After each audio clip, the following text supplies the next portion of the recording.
तेबे नमस्कार the Odia magnet आपण मानक स्वागत जनाऊे थॉमस अल्वा एडिसन को पार्ट 2 वीडियो रे। एडिसन को तांको माता जते स्कूल छाड़िले नहीं घरे निजे बसिकी पाठ पढ़ाई एवं सही पाठ पढ़ाइबा भितर एडिसन किपरि धीरे धीरे जड़े बड़ साइंटिस्ट हेबाकू लगिले से विषय रे आज आम यही पार्ट 2 वीडियो रे जानिबा। तेबे वीडियोटी को पूरा देखंतु निश्चित भाव भल लगिवो।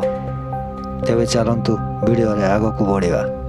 जेतेबेले एडिसन मात्र 9 वर्षर थिले सेतेबेले एडिसन को माँ एडिसन को एक प्रारंभिक विज्ञान पुस्तक देइतिले जेउ बही रे कि लेखा जाइतिला रासायनिक विज्ञान रो प्रयोग को घरे केमिति करा जाय। या पर एडिसन 10 वर्ष बयस रे तांकर प्रथम प्रयोगशाला घरे ही बनाइथिले किंतु किछि दिन परे तांकर माँ कौनसी एक कथारू रागी जाई एडिसन कर समस्त प्रयोग करुवा जिनस गुड़ी को बाहर फपाड़ी देइथिले जहा फल एडिसन नुआ प्रयोगशाला खोलिया पई तांकु टंकार आवश्यक पड़िला। तेणु एडिसन प्लाटफॉर्म रे टिकेट एवं खबर कागज बिक्री करने आरंभ कले एवं रेल कर्मचारी सहित भल संपर्क बढ़ाइबा को लागिले। रेल कर्मचारी सहित तांकर संपर्क बढ़िया फल रेल गाड़ी रे थिबा एक खाली बगी मध्य प्रयोगशाला पई तांकु मिली जाइतिला एवं से सही बगी रे तांकर प्रयोगशाला मध्य तैयारी करथिले। 12 वर्ष बयस रे जेतेबेले एक प्रयोग समय रे रासायनिक प्रतिक्रिया तले पड़ी जाइतिला। रासायनिक प्रतिक्रिया जोगु ट्रेन ने निया लगी जाइतिला। निया को आयत्त करी निया तो लिभाई दिया जाइतिला कि सेठार थिबा कर्मचारी एडिसन को एक चापुड़ा मारले एवं गाड़ी रू मध्य ओल्हाई देइतिले। सेही चापुड़ा जोगु एडिसन को कान रे किछि सुभा गला नाही एवं धीरे धीरे सही कानटी कला हो जाइतिला। किंतु तांको जगह रे जदि आउ किए होइथांते से बहुत दुखी होइथांते किंतु एडिसन को लागिला कि आजिटारू मते आउ बेकार कथा सुबिबो नाही एवं से तांकर काम रे बेसी ध्यान देई परिबे।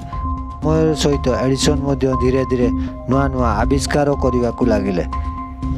एडिसन यूनिवर्सल स्टॉक प्रिंटर तांकर प्रथम आविष्कार थिला जाको एडिसन बिक्री करिवार मध्य सफल होई पारथिले।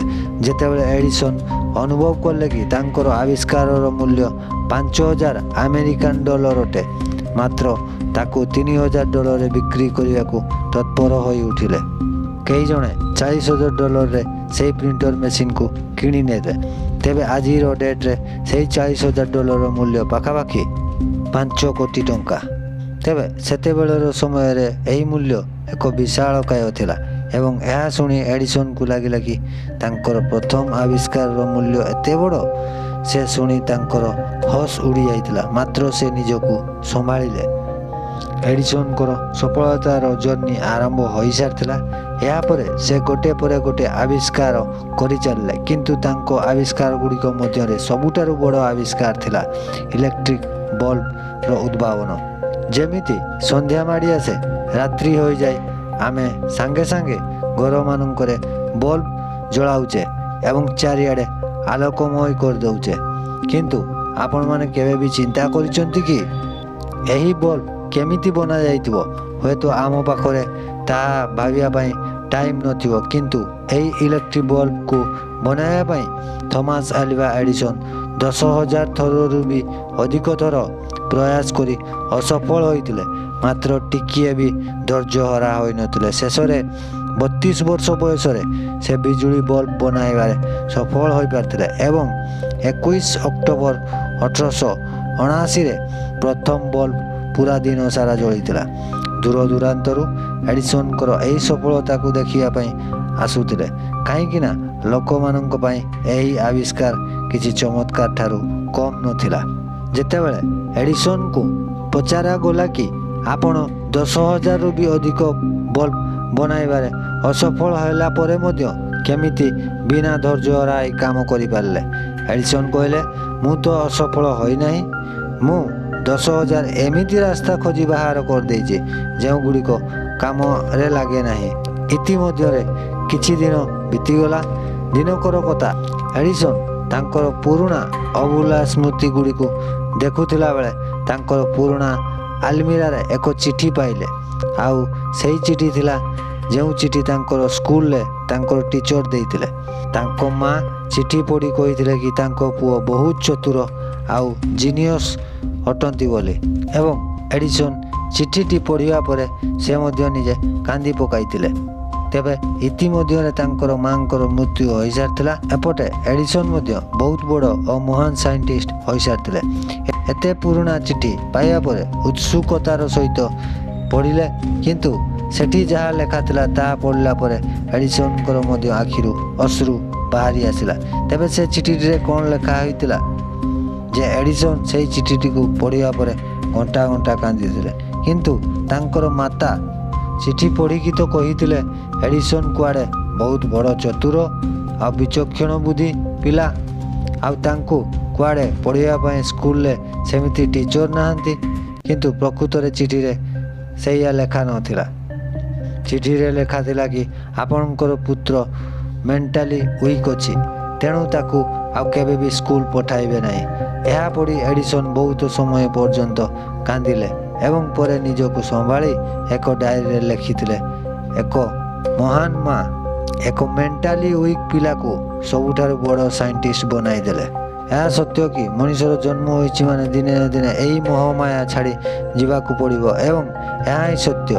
ଏହି ମହାନ ବୈଜ୍ଞାନିକ ଥମାସ ଆଲଭା ଏଡିସନ୍ 18 ଅକ୍ଟୋବର 1931ରେ 84 ବର୍ଷ ବୟସରେ ସଂସାରରୁ ବିଦାୟ ନେଇଥିଲେ ଏବଂ ଯାଉ ଯାଉ ପୁରା ଦୁନିଆକୁ ଆଲୋକିତ କରିଦେଇଥିଲେ। ଆପଣ ଶୁଣିଲେ ଆଶ୍ଚର୍ଯ୍ୟ ହେବେ, ମୃତ୍ୟୁକୁ ମଧ୍ୟ ସେ ଭାରି ପ୍ରୟୋଗ ପାଇଁ ଆଉ ଏକ ପ୍ରୟୋଗଶାଳା ଯିବାଟା ଉଚିତ ବୋଲି କହୁଥିଲେ। ସେ କହିଥିଲେ, ମୁଁ ମୋ ଜୀବନ କାଳ ପୁରା କଲି ଏବଂ ଆଉ ଏକ ପ୍ରୟୋଗ ପାଇଁ ମୁଁ ପ୍ରସ୍ତୁତ। ଏହି ଭାବନାର ସହିତ ବିଶ୍ୱର ଏହି ମହାନ ସାଇଣ୍ଟିଷ୍ଟ ସଂସାର ଛାଡ଼ି ଦେଇଥିଲେ ଏବଂ ଆପଣ ଶୁଣିଲେ ଆଶ୍ଚର୍ଯ୍ୟ ହେବେ, ତାଙ୍କର ଶେଷ ଶବ୍ଦ ଶୁଣି ସେ କହିଥିଲେ କି ସେଠି ସବୁକିଛି ବହୁତ ସୁନ୍ଦର ରହିଛି। ତାଙ୍କର ମୁଖରୁ ବାହାରୁଥିବା ସବୁ କଥା ଏକ ସକାରାତ୍ମକ ଚିନ୍ତାଧାରାରୁ ବାହାରୁଥିବା ଲାଗୁଥିଲା। ତାଙ୍କର ମୃତ୍ୟୁର ଖବରରେ ପୁରା ଆମେରିକାରେ ଲାଇଟ୍ ଗୋଟିଏ ଦିନ ପାଇଁ ବନ୍ଦ କରାଯାଇଥିଲା। ସେ ତାଙ୍କର ଜୀବନରେ କେବେ ବି ହାର ମାନି ନାହାନ୍ତି ଏବଂ ଚାରି ଦିନ ପର୍ଯ୍ୟନ୍ତ ସେ ଶୋଉନଥିଲେ। ଆଶ୍ଚର୍ଯ୍ୟର କଥା ଏଇଆ କି ତାଙ୍କର ଲ୍ୟାବରେ ଘଡ଼ି ନଥିଲା।